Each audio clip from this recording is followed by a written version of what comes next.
Court related issues అన్నారు కదా గురుగారు, Yes. అవి ఎలాంటివి? కోర్టు రిలేటెడ్ ముఖ్యంగా భూ సంబంధిత, అన్నాదమ్ములకు సంబంధించినవి, మనీ రిలేటెడ్, ఎవడో డబ్బులు ఇవ్వాలి, ఉమ్, మన చెక్స్ తిన్నవి, లేదా ఏదో వేశారు, లేదా ఇలాంటివి ఏదో, లేదా మనమే ఎవరికైనా ఇవ్వాలి, ఉమ్, అది కాస్త కోర్టు రిలేటెడ్ ఉందనుకున్నాం. ఓకే.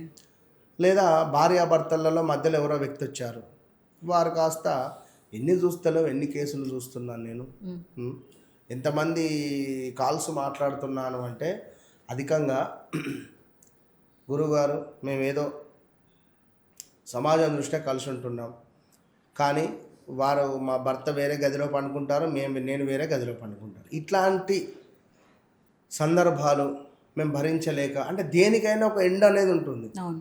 అలా ఈ 22, 23, 24లో ఏమైనా ఇల్లీగల్ అఫేర్ ఉంటే బయటపడడం కానీ, సీక్రెట్ విషయాలు ఇవి తెలుసుకున్నటువంటి భార్య, మరి నేను నా భర్తతో ఎందుకు ఉండాలి, నేను ఉండను అనే విధంగా మీరు ఆలోచించడము.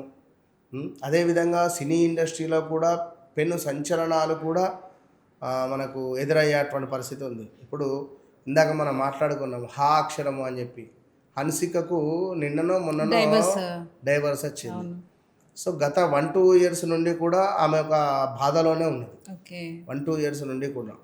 సో కోఇన్సిడెన్స్గా కలిసింది ఇప్పుడు ఇది హా అక్షరము, కర్కాటక రాశి. సో ఇట్లా సక్సెస్ రేట్ కొంత, అంటే ఇప్పుడు ఆమె దృష్టిలో నేను ఒక విముక్తి అవుతున్నాను అని అనుకున్నాను.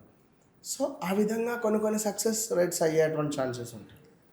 కనుక 100% కూడా మనకు ఈ 2026 పరాభావనామ సంవత్సరం నుండి మళ్ళీ 2027 జనవరి వరకు మాత్రమే ఈ బలం ఉంటుంది.